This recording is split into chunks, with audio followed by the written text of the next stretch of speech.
आप मांसाहारी हैं या शाकाहारी? चलिए मैं आपको एक कथा सुनाता हूँ जिसे आप जीवन भर नहीं भूल पाएंगे। लोग कई प्रश्न करते हैं कि जीवों को मारकर खाने में क्या ही हर्ज है। मांसाहार से तो वो एक प्रकार से जीवों को उनकी जंतु योनि से मुक्त करा रहे हैं, फिर क्यों मांसाहार से मना किया जाता है? इंसान तरह तरह की बातें शुरू करते हैं। कुछ का कहना है कि नीच योनि से हम उन जीवों को मुक्ति दिलाने का पुण्य कर रहे हैं, फिर इस पर पाबंदी क्यों? इसे तो प्रोत्साहित करना चाहिए। कई लोग ये भी कहते हैं कि शास्त्रों में भी जीव हत्या की बात कही गई है कि कई राजा महाराजा लोग शिकार किया करते थे। ऐसे तमाम तर्क और प्रश्न खड़े किए जाते हैं। आज मैं एक कथा के माध्यम से इन सभी प्रश्नों का उत्तर देने की कोशिश करूँगा। आप कुछ समझ पाए तो ठीक, और ना समझे तो समझने का प्रयास करना, और गौर से सुनोगे तो मांसाहार के विषय में कुछ उत्तर तो मिल ही जाएगा। चलिए शुरू करते हैं। एक बार की बात है, मगध राज्य में खाद्यान्न संकट खड़ा हो गया। मौसम की मार की वजह से अन्न का उत्पादन कम हो गया था। राजा को चिंता हुई कि यदि इस समस्या का शीघ्र निदान न किया गया तो बचा हुआ अन्न कोष का भंडार भी खत्म हो जाएगा और संकट की स्थिति खड़ी हो जाएगी। तब राजा ने एक सभा बुलाई और राजसभा में पूछा, देश की खाद्य संकट को सुलझाने के लिए सबसे सस्ती वस्तु क्या है? सभी मंत्रीगण सोच में पड़ गए और बोले कि अन्न, सब्जी और आदि पदार्थों को उगाने में बहुत मेहनत व समय लगेगा और वह तभी प्राप्त होगा जब मौसम अनुकूल हो। ऐसे तो अन्न सस्ता हो नहीं सकता। तभी शिकार का और मांस खाने का शौक रखने वाले एक सामंत ने सोचा, यही सही अवसर है, क्यों ना अंधाधुंध शिकार के लिए राजा की आज्ञा ले ली जाए। उसने कहा, सबसे सस्ता खाद्य पदार्थ तो मांस है। इसके लिए समय और धन को भी खर्च नहीं करना पड़ेगा और पौष्टिक खाना भी मिल जाएगा। सभी सामंतों ने इस बात का समर्थन कर दिया, लेकिन मगध के प्रधानमंत्री चुप रहे। सम्राट ने पूछा, प्रधानमंत्री आप चुप क्यों हैं? आपका क्या मत है? प्रधानमंत्री ने कहा, मैं यहाँ नहीं मानता कि मांस सबसे सस्ता पदार्थ है, फिर भी इस विषय पर अपने विचार आपके समक्ष कल रखूँगा। प्रधानमंत्री उसी रात मांसाहार का प्रस्ताव रखने वाले सामंत के घर पहुँचे। सामंत ने इतनी देर रात प्रधानमंत्री को अपने घर आता देख घबरा गया और किसी अनिष्ट की आशंका से कांप गया। प्रधानमंत्री ने कहा कि शाम के समय अचानक सम्राट की तबीयत खराब हो गई। उनकी हालत बहुत नाजुक है। राजवैद्य ने कहा है कि किसी बड़े और प्रभावशाली आदमी के हृदय का 2 तोला मांस यदि मिल जाए तो राजा के प्राण बच सकते हैं। आप महाराजा के विश्वास पात्र सामंत हैं, इसलिए आपसे योग्य यहाँ कौन होगा? इसके लिए आप जो भी मूल्य लेना चाहें ले सकते हैं। कहें तो मैं आपको 1 लाख स्वर्ण मुद्राएं दे सकता हूँ। एक बड़ा राज्य भी आपको दे दूँगा।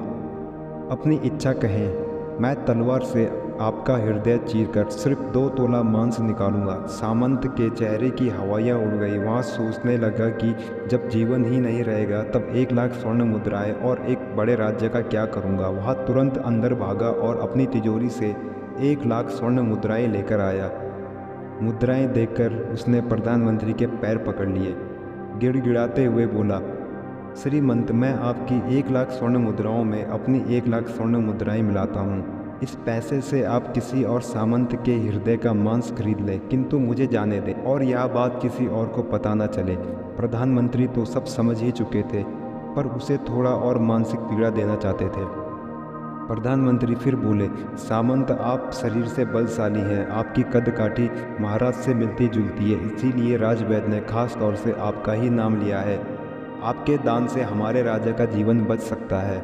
आप कहें तो मैं आपके लिए प्रधानमंत्री का पद भी त्याग दूंगा, खुद आपका दास बनकर रहूँगा, पर राजा के प्राण बचा लीजिए। सामंत अपने को फंसा हुआ देख फिर से अंदर गया और तुरंत शरीर पर पोशाक धारण करके आया।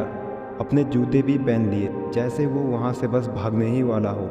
सामंत फिर प्रधानमंत्री के पैरों में लौट गया।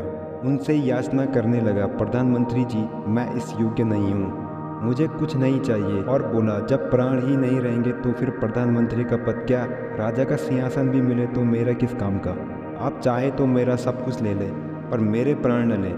मैं अपना भवन, अपना धन सब आपको सौंपता हूँ। और रातों रात इस राज्य से भी निकल जाऊंगा। इतना कहकर वह अपने अस्तबल की ओर भागा और अपने घोड़े की रस्सी खोलने लगा। प्रधानमंत्री भी पीछे पीछे गए। वह बोले, तुम अपना परिवार भी छोड़े जा रहे हो। सामंत बोला, अपने प्राण से प्रिय कुछ नहीं होता। जीवन ही ना रहेगा तो परिवार का क्या करूँगा। जीवन रहा तो ही सुख है। और इतना कहते ही तुरंत घोड़े पर भी बैठ गया। उसने घोड़े की लगाम खींची और चलने को ही था कि प्रधानमंत्री ने घोड़े की लगाम पकड़ ली। वह सामंत से बोले, भागने की ज़रूरत नहीं है, आराम से रहो, मैं किसी और से प्रयास कर लूँगा। यह कहकर प्रधानमंत्री वहाँ से चले गए। सामंत के जान में जान तो आई, पर उसकी नींद अब उड़ चुकी थी। मुद्राएं लेकर प्रधानमंत्री बारी बारी सभी सामंतों के द्वार पर पहुँचे। सबसे राजा के लिए हृदय का 2 तोला मांस मांगा, लेकिन कोई भी सामंत राजी ना हुआ। सब ने अपने बचाव के लिए प्रधानमंत्री को 1 लाख, 2 लाख और किसी ने 5 लाख तक स्वर्ण मुद्राएं दे दी। इस प्रकार एक रात में प्रधानमंत्री ने 1 करोड़ स्वर्ण मुद्राएं जुटा ली। फिर सुबह होने से पहले अपने महल पहुंच गए। अगले दिन राजसभा के लिए सभी सामंत समय से पहले पहुंच गए। सभी को यह जानना था कि राजा स्वस्थ तो हैं। कोई किसी से कुछ न कहता, सबको राजवैद्य की तलाश थी। कुछ ही देर बाद राजा सभा के लिए अपनी चिर परिचित गति से आए। उसी शान से आकर सिंहासन पर बैठे। सभी सामंतों ने देखा कि राजा तो बिल्कुल स्वस्थ हैं, जैसे उन्हें कुछ हुआ ही ना हो। हर सामंत के मन में यही प्रश्न चल रहा था कि प्रधानमंत्री ने झूठ बोला, पर कोई किसी से कुछ न बोलता। तभी प्रधानमंत्री ने राजा के समक्ष 1 करोड़ स्वर्ण मुद्राएं रख दी। राजा ने पूछा, ये मुद्राएं किस लिए हैं और कहाँ से आई? प्रधानमंत्री ने सारा हाल विस्तार से सुनाया। 2 तोला मांस के लिए इतनी धनराशि इकट्ठा हो गई, पर मांस न मिला। अपनी जान बचाने के लिए सामंतों ने ये मुद्राएं दी हैं। अब आप विचारें कि मांस कितना सस्ता है।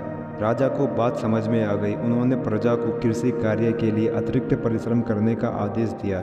राज्य के अन्न भंडार से अन्न निकालकर श्रमिकों को दे दिया। उन्हें पौष्टिक सब्जियों और अन्न की तुरंत खेती का आदेश दिया गया।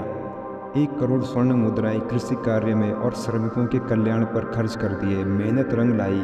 अब मौसम भी अनुकूल होने लगा, जिससे अन्न और पौष्टिक सब्जियां उगने लगी। प्रजा की अन्न पर निर्भरता कम होने लगी। इस प्रकार खाद्यान्न का संकट टल गया। मित्रों, जीवन का मूल्य अनंत है। हम यह न भूलें कि जिस तरह हमें दर्द होता है और हमें अपनी जान प्यारी होती है, उसी तरह सभी जीवों को दर्द होता है और उनको भी अपनी जान प्यारी होती है। यदि संसार के बंधनों से जंतु को मुक्त कराने का तर्क सही है, तो फिर किसी हत्यारे द्वारा नरसंहार को भी आप सही मान लेंगे। ऐसे तो वह हत्यारा भी तर्क दे सकता है कि वह लोगों को कष्टदायक जीवन से मुक्ति दिला रहा है। हर जीव अंतिम समय तक प्राण बचाने के लिए संघर्ष करता है। जो असहाय हो जाता है, उसे प्राण गंवाने पड़ते हैं। जिन जीवों को हम खाने के लिए मारते हैं, उन्हें तो अपने प्राण रक्षा के संघर्ष का अवसर तक नहीं दिया जाता।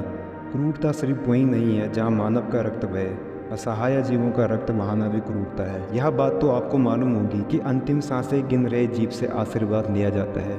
कहते हैं उस समय वह देवत्वों के निकट होता है, और हम जिस जीव को खाने के लिए मार रहे होते हैं, वह अंतिम समय में आपको शाप देता हुआ जाता है।